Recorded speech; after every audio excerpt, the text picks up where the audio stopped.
Սիրելի հայրենակիցներ, լավ է ուշքան երբեք, անդրադարձանք նորից այս թեմային,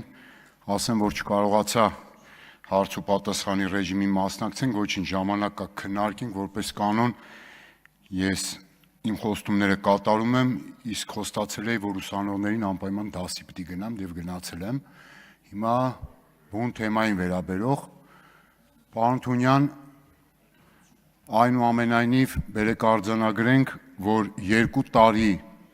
շուրջ 2 տարի մենք այս խնդիրների մասին խոսում էինք, ոչ թե 8 ամիս կամ 7 ամիս, 2 տարի եւ ի սկզբանե պետք է այս լուծումները լիներ, դուք չեք արել, լավա որ անում եք, ինչը լավա որ գոնե հիմա եք անում, որովհետեւ տեսակ որ ի վերջո մերժվեց այս ձեր համակարգը Հայաստանի Հանրապետության քաղաքացիների կողմից, բայց վատա որ մի շարք քաղաքացիներ այդ բարդ անիմաստ ընթացակարգով են լրացրել այդ հայտարարագիրը եւ երկրորդ վատը, որ մի շարք առաջարկներ, որ այդ թվում նաեւ պարոն Պողոսյանի հետ ես առիթ եմ ունեցել աշխատանքային կարգով քննարկելու, ձեր նախագծում տեղ չեն գտել։ Հիմա հարցի ձևով դրանք ձևակերպեմ, որ դուք անդրադառնաք, առաջինը հետեւյալն է, որ օրինակ հարկ վճարող եւ պետական պաշտոն զբաղեցնող անձինք, ովքեր լրացնում են նաեւ հայտարարագրեր որպես բարձրաստիճան պետական պաշտոնյաներ, ինչ իմաստ ունի նույն տեղեկատվությունը 2 անգամ հայտարարագրվի, սա մեկ։ Երկրորդ կարևոր հարցը, որ ավելի համակարգային է։ Լավ, ի վերջո այն քաղաքացիների համար, որոնց համար հիմա պարզեցնում եք, օրինակ թոշակառու, որ մենակ ստանում է թոշակ, պայմանական։ Ինչ իմաստ ունի այս հայտարարագրում ընդհանրապես։ Թեկուզ պարզեցված, ասում եք տալիս ենք իրանց հարկ վճարողի հաշվառման համար, չգիտեմ ինչ, հետո իդենտիֆիկացման համար 100-ի ձև կա, օրինակ հանրային ծառայությունների համարանիշ եւ այլն, թոշակառու տատիկին ու պապիկին, օրինակ, կոնկրետ, ավելի սրենք խնդիրը, միայնակ կենսաթոշակառու, որ մենակ թոշակ է ստանում, այդ էլ դուք եք վճարում որպես պետություն, դուք էլ դրա չափը գիտեք։ Ինչ իմաստ ունի հայտարարագիրը այս պարագայում, երբ որ պետական մի այսպես բազայից տեղեկատվական վերցնում եք դնում եք այնտեղ, հետո համարում եք, չգիտեմ որ չես լրացրել, բայց լրացրած եւ այլն։ Սա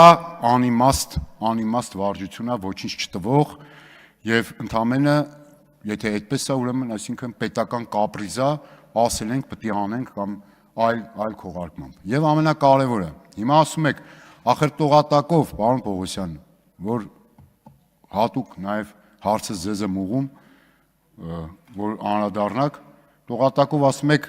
ընտանիքի անդամը կարա չհարկվող եկամուտը, երբ որ փոխանցում են մեկը մեկին, այդ կարա չհայտարարագրի։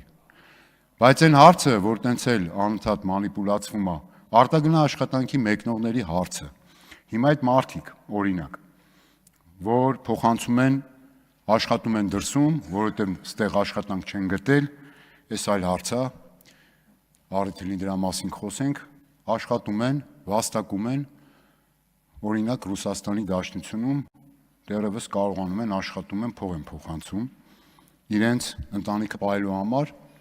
եւ ասենք ուսմանվարձ վճարելու կամ այլ ծախսեր հոգալու։ Հիմա այդ մարդկանց ինչ է սպասում, պիտի հայտարարագրեն թե չէ։ Այո, պիտի հայտարարագրեն, որտեվ դուք դա համարում եք հարկվող եկամուտ։ Հիմա այս իմաստով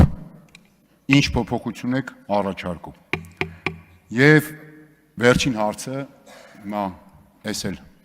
ամփոփ եմ ավարտեմ, վերաբերում է այն քաղաքացիներին, ովքեր որ ընդհանրապես եկամուտ չեն ստանում։ Բացարձակապես որևէ եկամուտ ոչ պետությունից, ոչ էլ որևէ այլ ձևով որևէ եկամուտ չեն ստանում։ Հիմա այդ քաղաքացիների համար նորից այս հայտարարագիրը անիմաստ թեկուզ պարզեցված կախված է մնում այդ մարդկանց վզին որպես պարտավորություն։ Պարոն Ավետիսյան, չէ, վերջ էլի, մի րոպե ավելի։ Ասեք վերջին հաշվով ինչ թաքցված նպատակ ունեք։